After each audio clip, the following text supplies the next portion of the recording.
Alors aujourd'hui, on va voir un peu ce qui est peur. Comment se mettre un beau tir et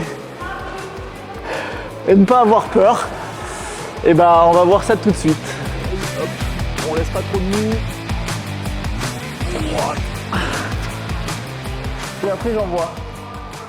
Donc aujourd'hui on va parler de la peur du vol, qui est vraiment spécifique à notre milieu et à notre activité, car quand on débute, on est confronté à un comportement que l'être humain n'est pas habitué à avoir, c'est de tomber dans le vide. Tomber dans le vide, notre cerveau il va nous dire non, en fait n'y va pas, tu vas mourir. Et en fait il va falloir s'habituer à ça pour être à l'aise en escalade, sinon on va toujours avoir peur. Donc il y a quelques clés, quelques étapes à passer et surtout quelques notions à comprendre qui vont nous permettre d'être à l'aise avec le fait de tomber. Quelques notions sur la peur de la chute. Tout d'abord, il y a la peur objective et la peur subjective. C'est-à-dire qu'il va falloir arriver à savoir si je risque quelque chose ou non. En fait, 99% du temps, on a peur, mais il n'y a aucun risque. On va juste tomber, si notre rassureur nous dynamise bien, il n'y a pas de problème. Par contre, il se peut que des fois, il y ait une situation dangereuse, je ne sais pas, je suis avant la première dégaine, ça va pas, je sais que si je tombe, je vais tomber par terre.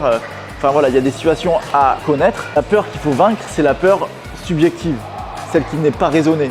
La peur non raisonnée nous empêche de progresser en escalade parce qu'en fait, on est crispé, on est tendu, alors qu'il n'y a aucun risque et on devrait économiser notre énergie pour mieux grimper.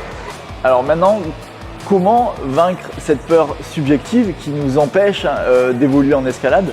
C'est un peu de la psycho et du mental et il y a plein d'approches possibles. Mais pour moi, on peut vaincre un peu cette peur de tomber et cette peur subjective en habituant son cerveau et son corps à la chute. Donc il va y avoir pareil que l'échauffement, un phénomène de progressivité, prendre des petites chutes, s'entraîner à prendre des petites chutes, remonter et puis augmenter un peu la taille des chutes en allant de plus en plus haut et en demandant à son assureur de dynamiser de plus en plus. Donc la progression entre les chutes est importante. Et ensuite la connaissance de son milieu. Faire une fois la voie en moulinette et puis y retourner en tête en tombant. On connaît les mouvements, on n'a pas peur de cette voie, on va se concentrer sur la chute et la gestion de la chute. Parce qu'en fait, quand on envoie trop d'informations à notre cerveau et qu'il est en panique, il dit non, faut arrêter. Alors que si on se concentre étape par étape en disant bon attends, la chute je sais ce que c'est, j'ai déjà fait, donc j'y suis allé progressivement. La voie, je l'ai déjà faite en moulinette une fois. Maintenant j'y retourne en tête, donc je ne vais pas être surpris par les mouvements, je ne vais pas être surpris par la voie. Et je vais pouvoir tranquillement me concentrer sur les clippages des dégaines et la chute en tête. Donc la peur de la chute en escalade, elle est forcément liée à l'escalade en tête, où on va chuter au-dessus du dernier point de protection et on va tomber en dessous. Donc ça va nous faire une hauteur de chute. Pour être plus à l'aise et connaître un peu plus son milieu, il va falloir apprendre à bien grimper en tête. Donc apprendre à bien clipper les dégaines, à pas être en galère quand je vais mettre ma corde dans la dégaine, apprendre à être stable quand je clippe les dégaines, avoir 3 points d'appui pour pas tourner, pour pas être en déséquilibre. Ne pas hésiter à monter au niveau de la dégaine et l'avoir entre sa tête et son bassin. Comme ça, j'ai pas beaucoup de mou à tirer. Parce que si je veux clipper la dégaine trop tôt, je vais devoir fermer le bras, passer la corde.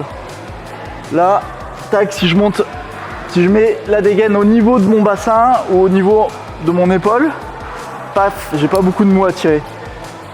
Sur la chute en soi, ça va être de pas se crisper et se dire bien, on va se réceptionner avec nos jambes, mais pas être une boule tendue et tourner dans tous les sens. Il va falloir se dire, bon je tombe en arrière, mais je m'apprête à me rattraper sur mes jambes, mais je sais qu'il ne va pas se passer grand chose parce que je vais être accompagné par mon assureur.